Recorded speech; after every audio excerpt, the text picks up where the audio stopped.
Welcome to Rao's Academy for Competitive Examinations. This is Ishwar Kumar. So మనకి important information మనం discuss చేద్దాం. So ఇటీవల మనకు తెలుసు ఇండియా పైన పాకిస్తాన్ పాల్గమ్ అనేటువంటి ఒక ప్లేస్లో అటాక్ చేసింది. దానిలో 26 మెంబర్స్ మరణించడం జరిగింది. సో దానికి రిటలేషన్లో భాగంగా గవర్నమెంట్ ఆఫ్ ఇండియా తిరిగి ఆపరేషన్ సింధూర్ని మనం లాంచ్ చేసుకొని సో పాకిస్తాన్లో ఉన్నటువంటి టెర్రరిస్టులు సో లైక్ లష్కర్ ఈ తైబా కానీ జైష్ ఈ మహమ్మద్ కానీ సో ముజాహిద్దీన్ కానీ అట్లాంటి తీవ్రవాద సంస్థలను పాకిస్తాన్లో ఉన్నటువంటి వారిని దాంతోపాటు ఎల్ఓసికి దగ్గర ఉన్నటువంటి వారిని కూడా మనం ఫైండ్ అవుట్ చేసి దాదాపు ఒక 9 క్యాంప్స్ పైన మనం అటాక్స్ చేసి వాళ్ళ మొత్తాన్ని కూడా మనము హతమార్చడం జరిగింది.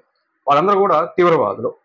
వాళ్ళు కేవలం భారతదేశానికే మాత్రమే తీవ్రవాదులు కాదు, వాళ్ళ వల్ల ప్రపంచ దేశాలన్నిటికీ కూడా నష్టం జరుగుతూ ఉంది. సో అట్లాంటి వారిని మనం ఎక్కడున్నారో ఫైండ్ అవుట్ చేసి ప్రెసిషన్ అండ్ యాక్యురేట్ టార్గెట్స్తో మనం వారిపైన మిసైల్స్ లాంచ్ చేసి డ్రోన్స్ అటాక్ చేసి వాళ్ళ మొత్తాన్ని కూడా మనం హతమార్చడం జరిగింది ఉగ్రవాదుల్ని. సో దానిని పురస్కరించుకొని మనందరూ తెలుసు పాకిస్తాన్ అనేటువంటి దేశము ఈ టెర్రరిజానికి స్థానికత. సో ఎవరైనా అడిగితే ప్రపంచంలో టెర్రరిజం అనేటువంటిది ఎక్కడ జన్మించిందంటే వెంటనే మనకు గుర్తొచ్చేటువంటి ప్లేస్ పాకిస్తాన్ ప్లేస్. సో అట్లాంటి దేశము ఆ టెర్రరిస్టులకు సపోర్ట్ చేస్తూ ఇండియా పైన అక్రమంగా అటాక్స్ చేయడం మొదలుపెట్టింది. సో ఈ అటాక్స్ అన్ని కూడా డ్రోన్ అటాక్స్ చేయడం మొదలుపెట్టింది. సో అది కూడా మన సివిలియన్స్ పైన అటాక్ చేయడం, సో టెంపుల్స్ పైన సివిలియన్స్ పైన అటాక్ చేసేటువంటి కార్యక్రమాన్ని చేయడం జరిగింది. దానిలో భాగంగా ఇండియన్ గవర్నమెంట్ కూడా స్ట్రాంగ్గా రిటలియేషన్ ఇవ్వడం జరిగింది. ఇంకొక అంశం మనం చూడొచ్చు. ఇప్పుడు ప్రెసెంట్ మనం according to SIPRI report, Stockholm International Peace Research Institute report ప్రకారము we are 4th place in terms of defence. దానితో పాటు డిఫెన్స్ పరంగా మనం చూసుకున్నా కానీ ఆల్మోస్ట్ మనము డిఫెన్స్ కోసమే 3 lakh crores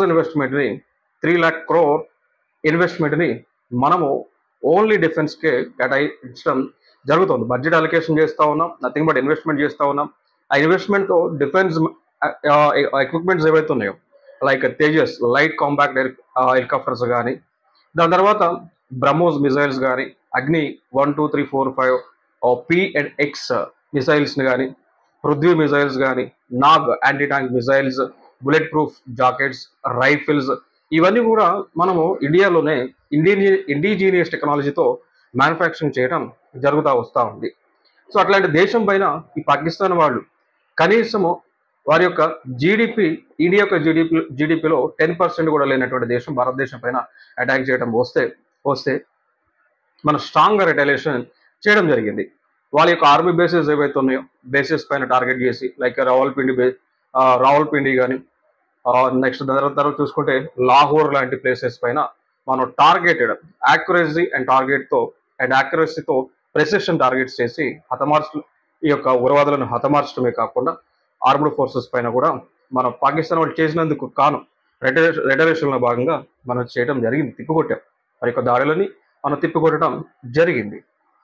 సో దాంతోపాటు ఇదే పాకిస్తాన్లో బలూచిస్తాన్ లిబరేషన్ ఆర్మీ అనేటువంటిది ఏర్పాటు అయ్యి పాకిస్తాన్ నుంచి బలూచిస్తాన్ అనేటువంటిది ఏర్పాటు అయ్యి దేశం ఏర్పడడానికి వారు కూడా ప్రొటెస్ట్లు మూమెంట్స్ అనేటువంటివి చేస్తూ ఉన్నారు.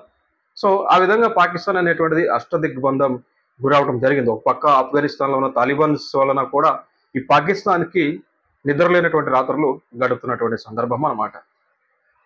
సో ఈ పాయింట్ ఆఫ్ వ్యూలో వీరు ఈ పాకిస్తాన్కి చెందినటువంటి ఆర్మ్డ్ ఫోర్సెస్ కానీ లేదా పాకిస్తాన్ యొక్క ప్రైమ్ మినిస్టర్ వీరు అమెరికా దగ్గరికి రీచ్ అయ్యి సో మమ్మల్ని భారతదేశం నుంచి రక్షించండి, సో భారతదేశం చేసేటువంటి రిటలేషన్లు మేము తక్కువైపోతున్నాం, మమ్మల్ని రక్షించండి అని ప్రాధేయపడితే, సో ఇక్కడ ప్రాధేయపడిన తర్వాత దాంతోపాటు ఇండియన్ గవర్నమెంట్కి కూడా వారు కాల్ చేసి ప్రాధేయపడిన తర్వాత సో మన భారతదేశం మదర్ నేచర్ ఉన్నటువంటి దేశం కాబట్టి సో ఎవరైనా శత్రువైనా మిత్రుడైనా కష్టాల్లో ఉన్నప్పుడు ఆదుకునేటువంటి ఒక అఫెక్షనెంట్ లవ్, అదేవిధంగా ఒక స్నేహభావం అనేటువంటి కలిగినటువంటి మన దేశం కాబట్టి సో మనం వెంటనే సో భయపడుతున్నాడు కాబట్టి సో భయపడేవాడు ఎందుకు భయపెట్టడం అని మనము కాస్త వెనకడి వేళ ముందుకు వేసేటువంటి అడుగుని అక్కడే ఉంచాం, పాస్ చేసాం అన్నట్టు.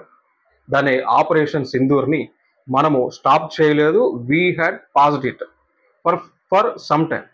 ఆ సమ్ టైం ఎప్పటి వరకు అంటే పాకిస్తాన్ కనుక మళ్ళీ మంచిగా ఉండి మన పైన ఎటువంటి అటాక్స్ చేయకుండా ఉన్నంత వరకు, వన్స్ పాకిస్తాన్ కనుక భారతదేశం పైన మళ్ళీ అటాక్స్ కనుక చేస్తే ఆపరేషన్ సింధూర్ని పాస్ చేసినటువంటి దాన్ని రెజ్యూమ్ చేసి మల్టిపుల్ ఫోర్స్తో, మల్టిపుల్ వేగంగా, ఇంటెన్సిటీతో, బలంగా, శక్తితో ముందుకు వెళ్తాము అనేటువంటి అంశాన్ని కూడా ఈ రోజున నరేంద్ర మోడీ గారు ప్రెస్ మీట్ వేదికగా, భారతదేశ వేదికగా ప్రెస్ మీట్లో మనకి తెలియజేయడం జరిగింది. సో దానితో పాటు కొన్ని అంశాలను కూడా వారు స్పష్టత ఇచ్చారు. ఏమని స్పష్టత ఇచ్చారు అంటే, terror and trade cannot travel. So terror అనేటువంటిది, ఉగ్రవాదం అనేటువంటిది, వ్యాపారం అనేటువంటిది ఎప్పుడు కూడా కలిసి ప్రయాణించలేవు అనేటువంటి అంశాన్ని ఆయన ఒక తెలియజేయడం జరిగింది. ఇంకొక అంశాన్ని వారు తెలియజేశారు, water and blood cannot flow together. So రక్తము నీరు కూడా కలిసి ఎప్పుడు కూడా ప్రయాణించలేదని చెప్తా ఉన్నారు. ఇంకొక అంశాన్ని ఆయన మనకి స్పష్టత చేయడం జరిగింది, టెర్రరిజం ఉన్నటువంటి చోట డెవలప్మెంట్ అనేటువంటిది ఉండదు. So terrorism and trade cannot travel అని చెప్పేసి చెప్పారు. దాంతోపాటు ఉగ్రవాదాన్ని మేము ఉపేక్షించాం. ఉగ్రవాదం ఏ రూపంలో ఉన్నా, ఏ దేశంలో ఉన్నా, ఏ మూలనున్నా వేటాడి పట్టుకొని చిత్రహింసలు చేస్తాము అని తీవ్రవాదాన్ని గురించి మన గౌరవ ప్రధానమంత్రి గారు తెలియజేయడం జరిగింది. ఇక దానితో పాటు ఇంకోటి ఏమన్నారు అంటే, ఆపరేషన్ సింధూర్ అనేటువంటిది ఒక ఆపరేషన్ కాదు, ఈజ్ నాట్ ఒక నేమ్ కాదని, అది ఒక ప్లెడ్జ్ అని ఆయన స్పష్టం చేయడం జరిగింది. ఇంకొకటి ఏమన్నారంటే, ఈ ఎరా అనేటువంటిది, సో ప్రస్తుతం ఉన్నటువంటి మనం ఏదైతే మనం ఉన్నామో, సో ఇది వార్ కాదు, this is not a era of war and also this is not a era of terrorism అని చెప్పారు. సో ఇక్కడ ఈ కాలంలో మనం చేయాల్సింది యుద్ధాలతో సతమవుతూ ఆర్థిక వ్యవస్థ నష్టం చేకూర్చే విధంగా ఉండటం కాదు, మనము అభివృద్ధి పదంలో నడవాలి. ప్రతి ఒక్కరు కూడా ముందుకు వెళ్ళాలి. ఆర్థికంగా, హెల్త్ పరంగా, ఆరోగ్యపరంగా, వైద్యపరంగా మనం ప్రపంచంలోనే ముందుకు వెళ్ళేటువంటి ఆలోచన చేయాలి తప్ప కానీ ఈ తీవ్రవాదం వలన మనల్ని మనం వెనక్కి నెట్టుకోవద్దు అనేటువంటి అంశాన్ని కూడా స్పష్టం చేశారు. ఇంకొక అంశాన్ని మనకి గౌరవ ప్రధానమంత్రి గారు ఒక అంశాన్ని తెలియజేశారు. ఏమని అంటే, భారతదేశం గతంలో ఉన్నటువంటి దేశం అయితే కాదు, భారతదేశం చాలా మారిపోయింది. అప్పుడున్నటువంటి భారతదేశం వేరు, ఇప్పుడున్నటువంటి భారతదేశం వేరు. ఇప్పుడున్నటువంటి భారతదేశము పైన ఎవరైనా కానీ ఒక చిన్న ముళ్ళుతో, ఒక పిన్నుతో అటాక్ చేస్తే తిరిగి భారతదేశం బ్రహ్మోస్ మిసైల్స్ని వారిపైన లాంచ్ చేసేటువంటి దేశము. సో శత్రు దేశాలు భారతదేశం పైన ఒక గుండె సుద్దుతో అటాక్ చేస్తే భారతదేశం ఈ రోజున ఏ స్థాయిలో ఉంది అంటే వారిపైన అగ్ని మిసైల్స్ వేసేటువంటి స్థాయిలో ఉంది. అంత విధంగా డెవలప్ మోడ్లో ఉంది అనేటువంటి అంశాన్ని తెలియజేశారు.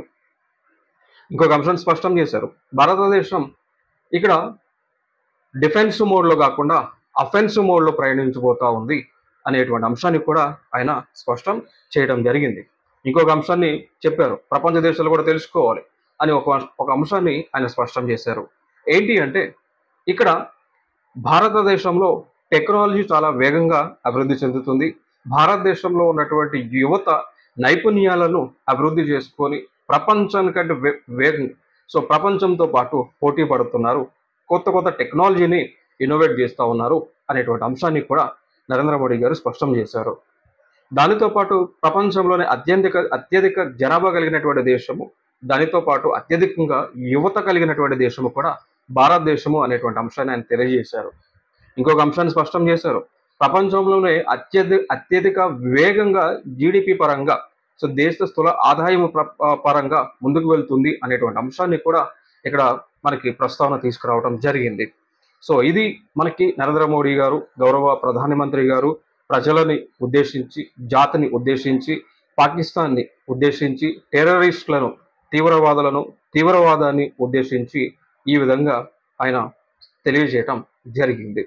సో ఇక మీదట ఫర్దర్ ఇంపార్టెంట్ ఇన్ఫర్మేషన్ ఉన్నా కానీ, సో జియో పాలిటిక్స్ సంబంధించి కానీ, ఇంటర్నేషనల్ ఇష్యూస్ సంబంధించి, రిలేషన్స్ సంబంధించి, ఇంటర్నల్ సెక్యూరిటీకి సంబంధించి, ఎకనామీకి సంబంధించి, పాలిటిక్స్ సంబంధించి, జియోగ్రఫీకి సంబంధించి, హిస్టరీకి సంబంధించి ఎటువంటి అంశాలనైనా వితిన్ సెకండ్స్లో మీ ముందుకు తీసుకురావడం జరుగుతుంది. కాబట్టి ప్రతి ఒక్కరు కూడా మన రావోస్ అకాడమీ యూట్యూబ్ ఛానల్ని వెంటనే సబ్స్క్రైబ్ చేయండి. అదేవిధంగా ఈ వీడియోని ఎక్కువ మందికి రీచ్ అయ్యేలాగా కూడా షేర్ చేయండి.